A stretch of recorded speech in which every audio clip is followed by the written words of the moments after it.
Could you see inside? Yeah, I did. There's enough light? Yeah, there was. Very cool. Wow. You know, I don't notice the dot paintings when I go in Oh, first. really? That was the first thing I noticed, but I was like, oh, that's interesting. I saw more of the geometric rings because they're brighter, and this one kind of blends in. But after you're in there, your eyes adjust, and then you start seeing this. It's really interesting to me because the one thing that's interesting is because of the type of presentation this is, which is just right out there, no filter, just on the sidewalk. I'll have one person, and I'm talking 100 people pass by and don't see it. I don't think we would have seen it if we weren't in line. Yeah. And one person will pass by for whatever the reason and stop and go in. And of those one, I haven't had anybody come out, and I've done this in Chelsea and on the Lower East Side over the course of the last 4 years, and now on the Upper East Side. I haven't had any of those one people who stop not come out without at least a smile on their face.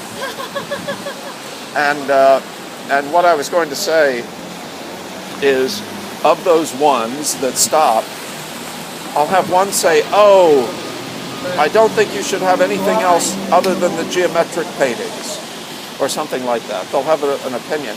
And then I'll think, okay, well, I'm going to rearrange the exhibition. There are 50 different paintings, so I'll try it with all the...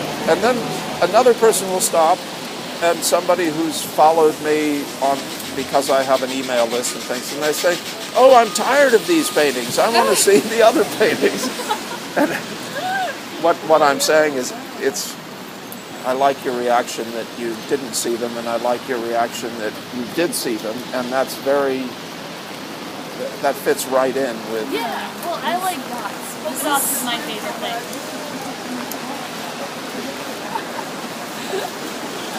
Underlying psychology over there. That is a comprehensive umbrella.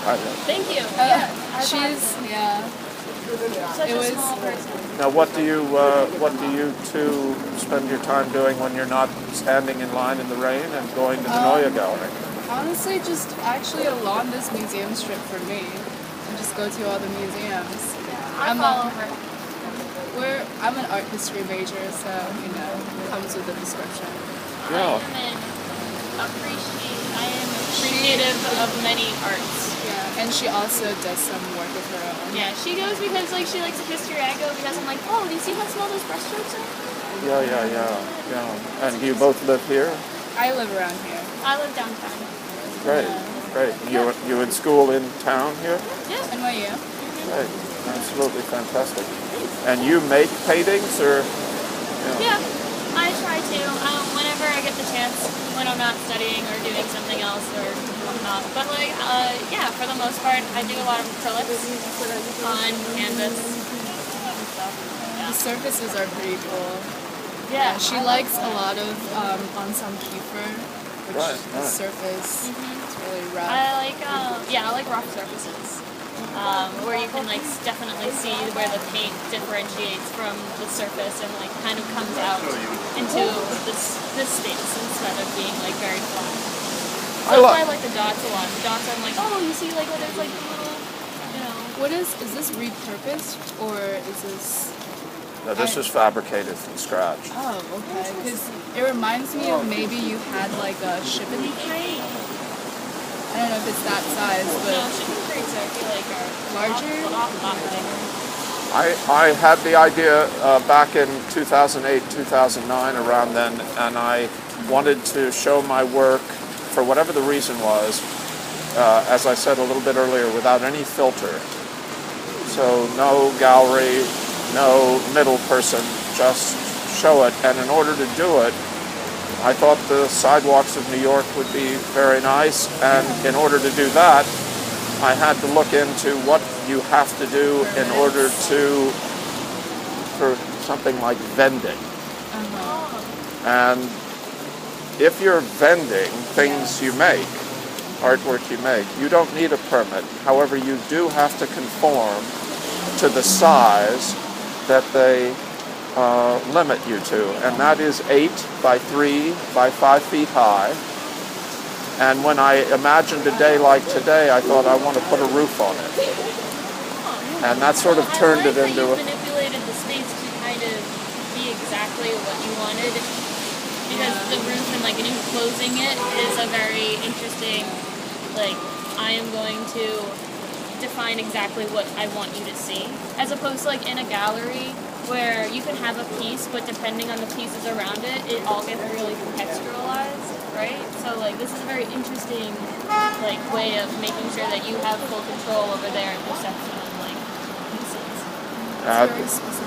it's very specific, and that's absolutely right. And by having that control, or otherwise having to put the roof on it to save it from the save my pictures from the elements. I didn't want to paint pictures that could be in the rain and otherwise all the sunshine.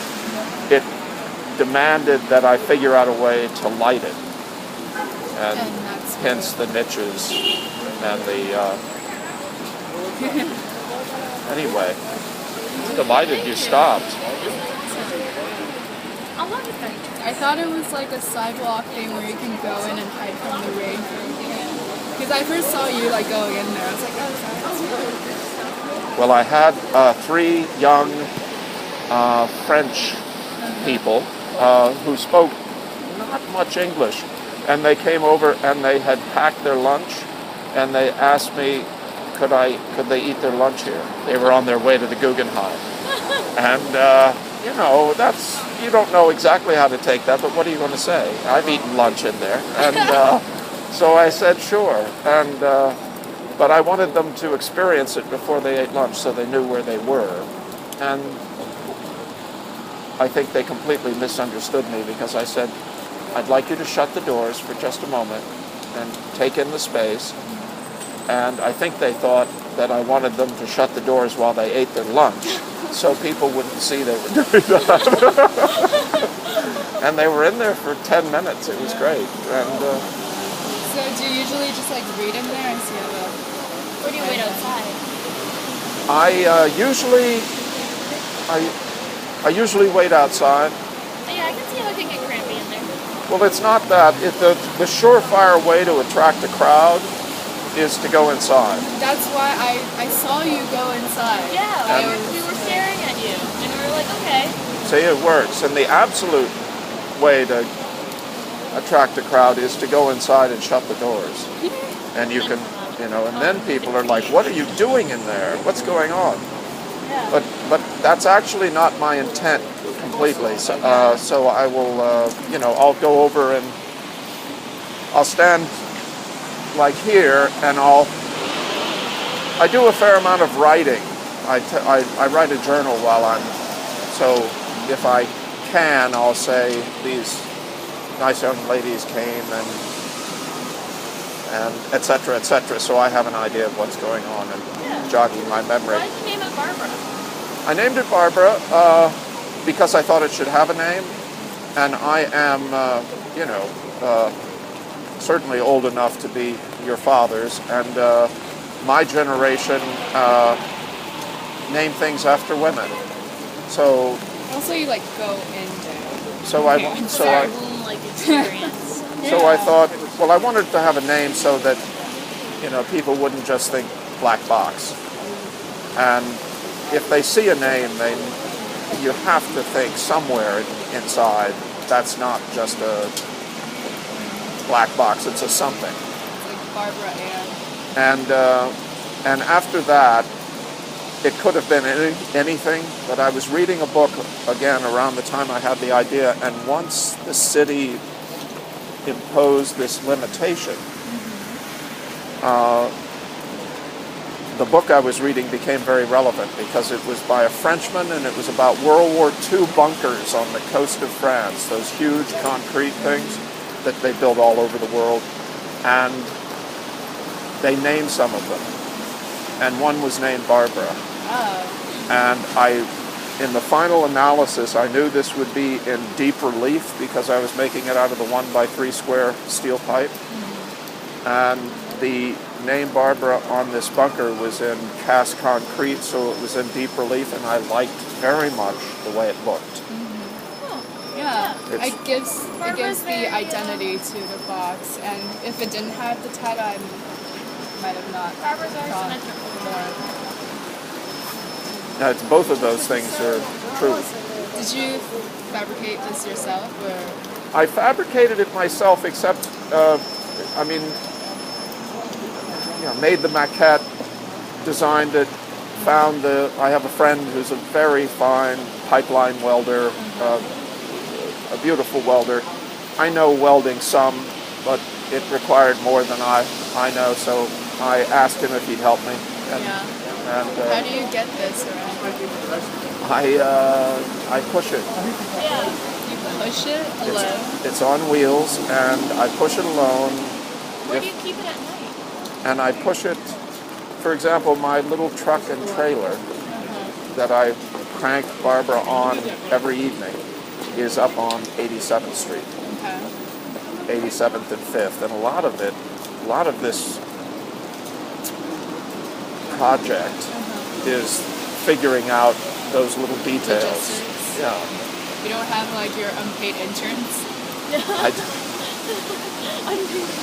Because I've been one of those, and that seems like work I would have done back then. Well, no, I don't, and I have Good for you. I have an enormous amount of, I suppose, stories to tell or experience because I don't. Yeah, you could have an intern, although there's a lot of responsibility involved, and it's a heavy task. It is. Isn't it 1,000 pounds or something? 1,000. Exactly. Yeah. Yeah. See, I read the leaflet. Yeah, I took the leaflet for you to read. And this is a tough internship. I mean, this would be a tough one. You'd be like ripped by the end like the bunch. This is great. Thanks so much. Thanks so much for. People in that lunch. Yeah. Bye-bye. Bye, Marvin.